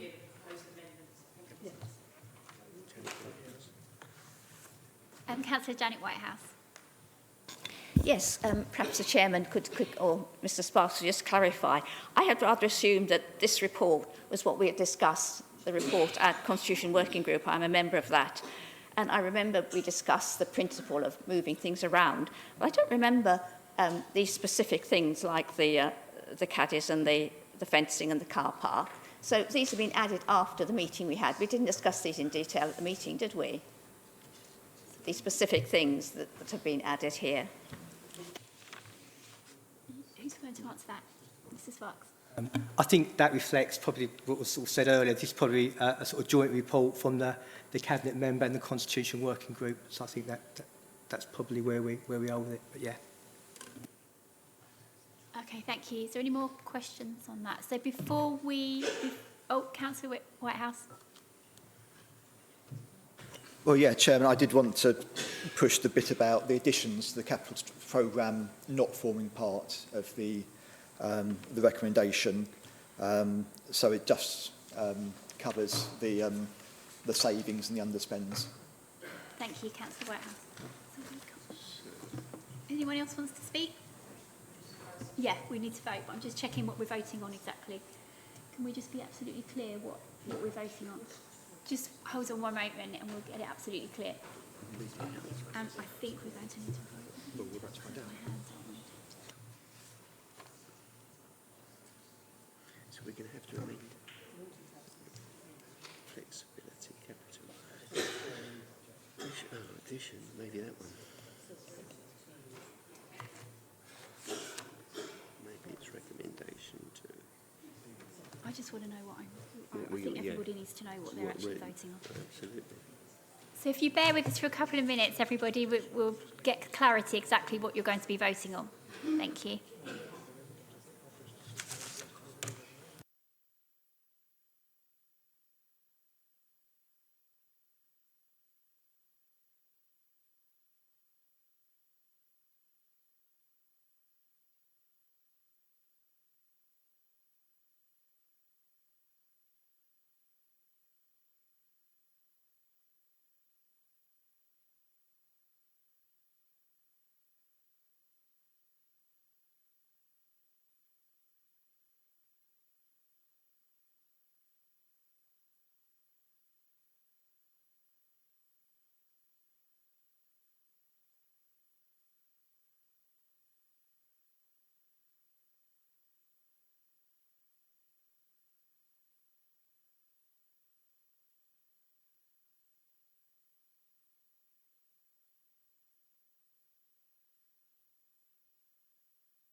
Right, thank you everybody. If we could pay attention. Thank you. Okay, so Andrew Small is going to read out the recommendations, so you're all absolutely clear on what you're voting for or against, and we're going to vote with a show of hands, for or against.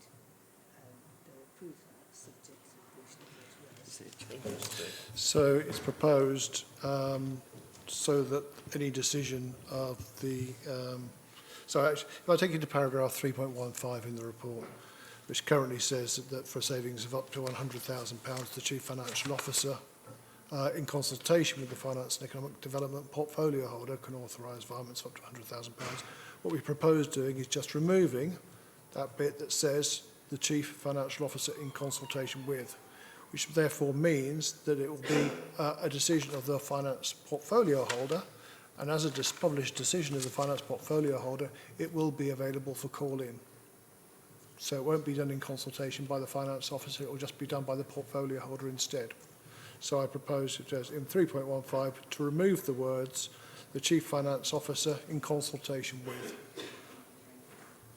So if you... oh, Councillor Whitehouse.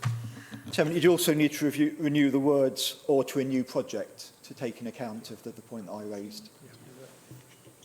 Yeah. Happy to remove that as well. So if you agree with those removals, can you please a show of hands for those that agree with those change of words and removals?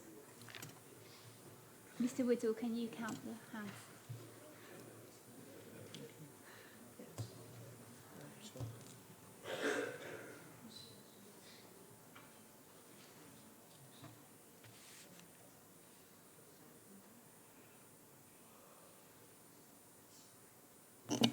(43), Chairman. Thank you. And those against the changes? 3, Chairman. And any abstentions? None, Chairman. Thank you. So are we going to take a vote on that? And we've got to take a vote on the actual... On all four subjects, so recommendation. Are we going to let a vote or ask if they agree with the recommendation? We'll need to agree the recommendation subject to the amendment and recommendation. Do we need a vote on that or just to say that?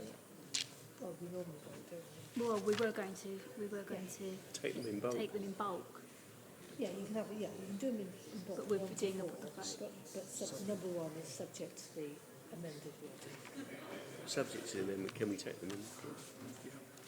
So we're now going to vote on the actual recommendation subject to the amendment.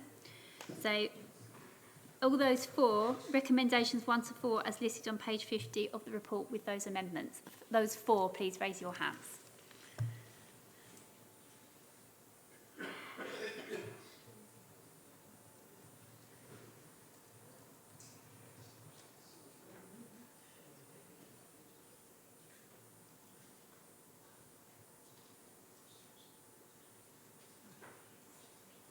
(45), Chairman. And those against? 3, Chairman. And abstentions? None, Chairman. Okay. So that's number 10 completed, yes? Yes. Thank you. We're now on to agenda item 11. So this is a report from the Constitutional Working Group. Changes to procurement rules, which can be found on pages 67 to 129 of the agenda. Again, may I ask Councillor Alan Lyon to present the report? Thank you. I hope this is less controversial. This particular report is resulting from changes in legislation and the contract rules have to change, and they are the original procurement rules, pages 71 to 98 are the old rules for information, and the new rules which are subject to legislation which have to be changed from 100 to 129. And essentially we are aligning ourselves with the Essex Procurement Hub, or Partnership as it is now known, and there is only one change where we have to provide our own procurement situation, and that is where we're asking for quotes from 25, I think, to 100,000. And other than that, the procurement rules are as proposed in Appendix B. So I think that's really all we're asking for. Because of the new legislation, we have to apply those new rules to be legal. So recommendations 1 and 2 in the report. Thank you, Councillor Lyne. Do we have any questions on that report? No questions? Okay. So can we agree the recommendations 1 and 2 as listed on page 67 of the report? Great, thank you very much. Item 12 is the report from the Overview and Scrutiny Committee and the report of the Audit and Governance Committee 2024 to 2025, which can be found on pages 130 to 135 of your agenda. May I ask Councillor John Whitehouse to present the report, please? Thank you. Yes, this is the report of the Audit and Governance Committee ending in March this year. I mean, you've all seen the report. Perhaps there's just 4 things I'll highlight. One of the things the committee does is oversee the work of the internal audit service, which we share with a couple of other councils. It's been a challenge, or was a challenge last year to complete all the planned audits, but it's something the committee keeps a careful eye on, and particularly pleased at our last meeting to hear the number of outstanding unimplemented recommendations had very much come down. It's something we've been keeping an eye on for a while. Some sort of long-standing recommendations that hadn't been completely implemented, and I was pleased to see that improving. The committee has placed a high importance on the council's anti-fraud and anti-corruption work, and we receive reports and updates from the relevant staff. Obviously, some of the transactions the council involved in a very high value, notably right to buy transactions, and they are all checked out. Members will be aware of the national backlog in auditing council statement of accounts. Again, this is something that we've been kept up to date with. It's had an impact on Epping Forest in terms of the backlog.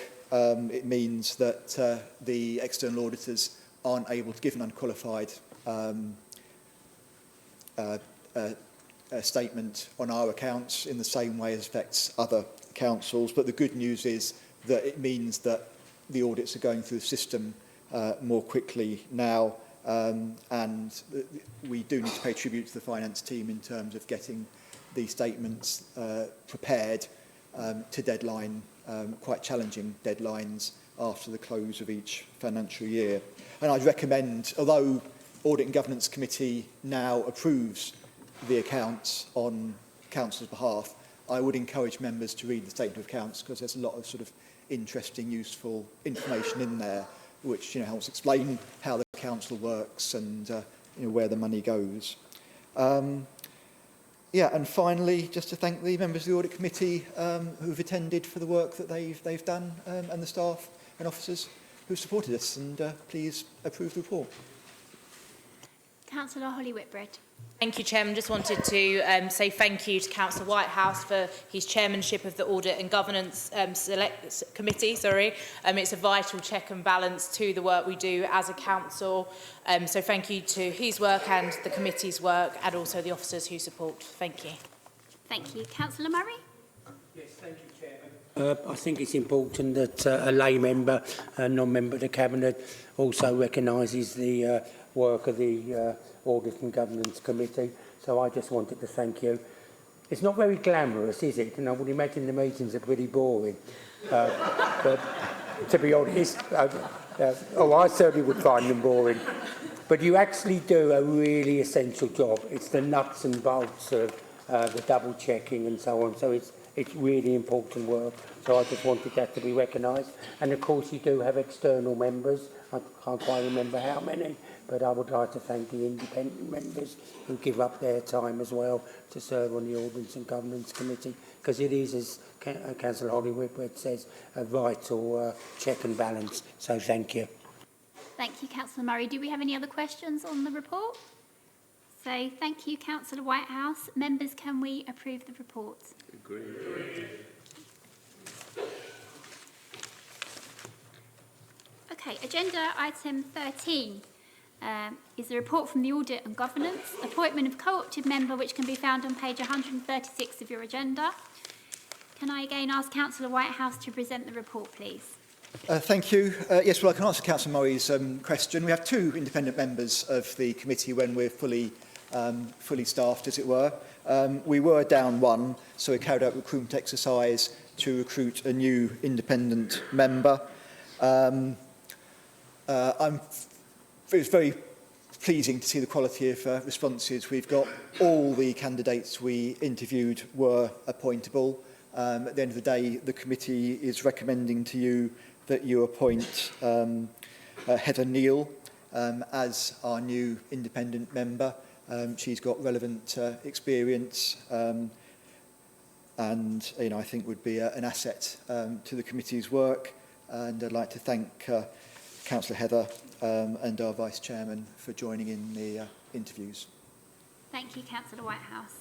So, councillors, can we please approve the appointment of Heather Neal? Agreed. Thank you. Agenda item 14 is motions. Mr Woodall, do we have any motions at all? No, Chairman, we do not tonight. Thank you. Item 15 is a report from the Overview and Scrutiny Committee. So may I ask Councillor Roger Baldwin to present his report? Thank you. Yes, thank you, Chairman. I was waiting patiently for my turn to come round. Yes, so the last meeting of the Overview and Scrutiny Committee was on the 8th of September, when we reviewed the 2025-2026 Quarter 1 Financial Forecast Report. And the committee gave clarity at that meeting on a range of issues. We will continue to scrutinise the organisational and financial performance of the Council. I know we will be working with the Cabinet with the forthcoming budget, and as we have in previous years, that that has been, we found that a very advantageous process to work closely with the Cabinet and to have a joint meeting in order to, because I know we've actually got a lot of financial challenges ahead of us, and the leaders already said that there's going to be some difficult decisions that we have to make, so we'll be very much involved in that. I'd also like to mention the invaluable work carried out by the Communities and Place Scrutiny Committees, chaired by Councillor Lucas and Parsons respectively. These 2 committees have scrutinised and strengthened a wide range of housing. I know there's been quite a lot of discussion on housing issues and other policies. Also, the performance of the grounds maintenance provided by Qualis and also by Terra Verde Services as well, also been scrutinised. The work programme for all the committees are published with the agenda and minutes of the meetings are available. As always, I would say, I extend an open invite to all the scrutiny committees, to all members, where your input is valued, and there's an opportunity to drill into areas of interest to your residents. The next meeting of ONS will be on the 18th of November, and look forward to seeing as many members there as possible. Thank you, Chairman. Baldwin. Do councillors have any questions to Councillor Baldwin on his report? Councillor Murray. Thank you, Chairman. I apologise for speaking. Well, no, I don't apologise for speaking again. I've got 3 points to make, and I only make what I think are important points. Firstly, I wanted to recognise the work of scrutiny since the last meeting, because I do actually think the scrutiny that I've seen has been very effective. On communities, we really interrogated very carefully a whole range of housing policies, and I think we did that really effectively. I attended Place virtually, and again I thought the scrutiny there was really good. So that's the positive comment. There's 2 negative. We've got TfL coming, and I've said this before, but I'm going to carry on saying it again. We've got TfL coming, and we've argued really strongly that we want proper representation from them. I'm not personally very happy that we've tucked TfL Way of Place Committee, and that's got nothing to do with the chairmanship of Councillor Parsons. That's got nothing to do with the makeup of the membership of that group. But if we're asking TfL to send serious players, then I think we should have the item at our main scrutiny committee. I just think it sends a message. So I'll just repeat that again. Could the main ONS committee consider, in conjunction with the chairman of Place, whether we have got the TfL scrutiny at the right meeting? It may be too late to change it now because dates might have been shared, but I just put on record, I just think we're sending the wrong message to TfL. And then thirdly, and I've thought quite carefully about whether I want to raise this issue, because I like to think that I know my own strengths and weaknesses as regards council business. So, for example, I do know quite a lot about housing and housing policies, and that's one area of the council I've really concentrated on, and there are others. One area of the council that I've never particularly really focused on in absolute detail is planning. Obviously, I've been involved in planning when I've needed to be as a ward member. But planning in terms of general rules and regulations is not an area that I would claim to have great expertise. But I have looked carefully again at what we were promised, and I'm not convinced that what took place at Place was a proper review of the changes that we made. And when we had the report from, I think it's PAS, the Planning Advisory Services, that sounds the kind of group that would write the report, PAS. When we adopted those changes, and they were really significant changes, and I won't go through what they are, members know, it was part of the decision making to that was that there was going to be very, very clear opportunity to review. And I really do not think, Chairman, and it's no criticism of how the meeting was chaired or the particular members at Place. It's not a criticism of that meeting. But I don't think, to be absolutely honest, what took place at that meeting constitutes a review. And it certainly does not live up to the promise that was made in those recommendations when the key changes were introduced. If I've got it completely wrong, Chairman, you can tell me, and I'm sure there's other people with far more knowledge of planning here tonight that might agree with me that we have not had that proper review take place. Thank you, Councillor Murray. I've got Councillor Williamson that's coming back to you on the planning. Thank you, Chair. Thank you, Councillor Murray. When we did the changes to the planning committees, we were in a situation where we were going to lose control of planning. I accept that's not your question. And we put in place the changes and we said that we would have a review period. There was some debate, I recall, whether it's 9 months, 12 months or whatever, but the actual papers we put forward were a 9-month review. There was then delay in starting the committees. That all got going, that all got in place.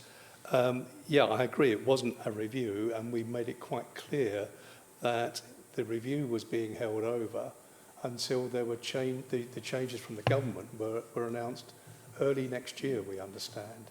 So it wasn't sidestepping it at all.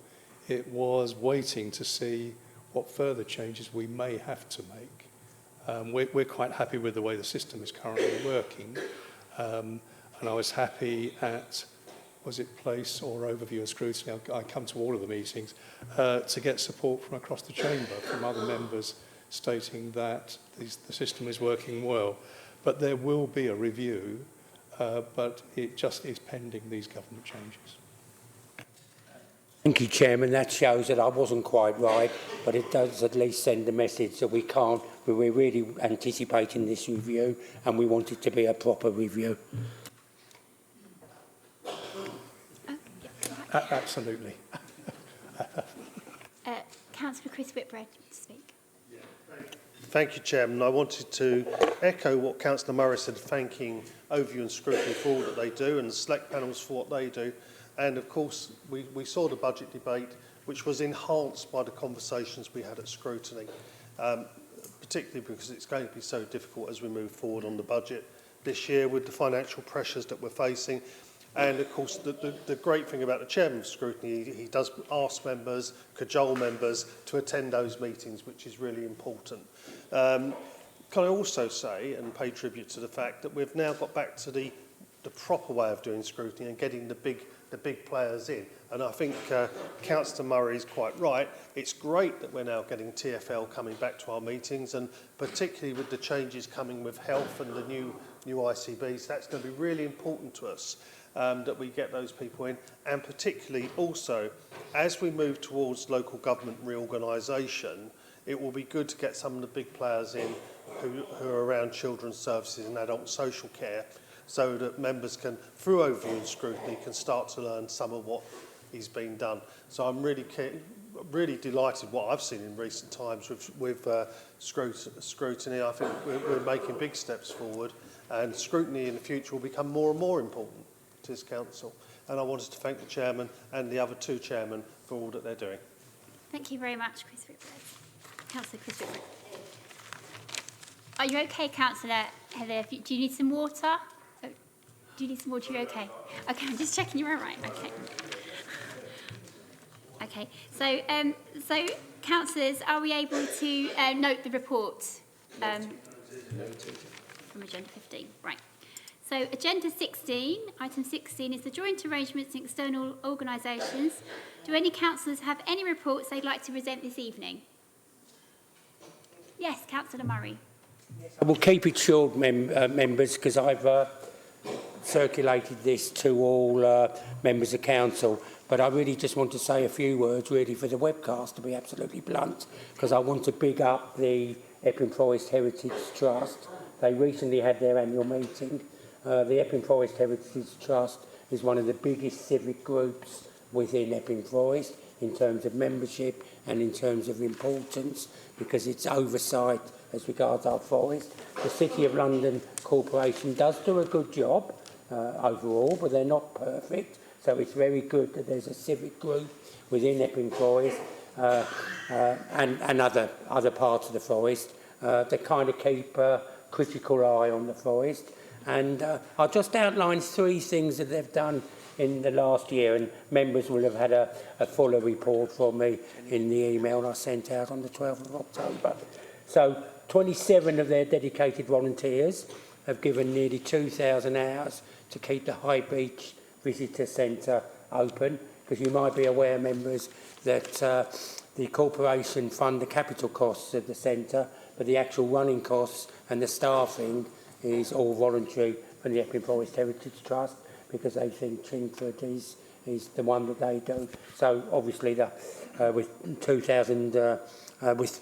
11,000 visitors to that centre, it's over the last 10 years, it's a really important thing. They've delivered 17 guided walks through the forest, which has enabled 470 people to learn a lot more about our forest. And I'll just share one other thing, because it shows another aspect of the Epping Forest Heritage Trust, a really significant organisation in our community. 301 volunteers under their umbrella have contributed 5,000 hours of voluntary conservation work within the forest. So I think members would all agree that the Epping Forest Heritage Trust is a really important local group, and it's been a pleasure to be able to report about them tonight. Thank you very much, Councillor Murray. Councillor Janet Whitehouse.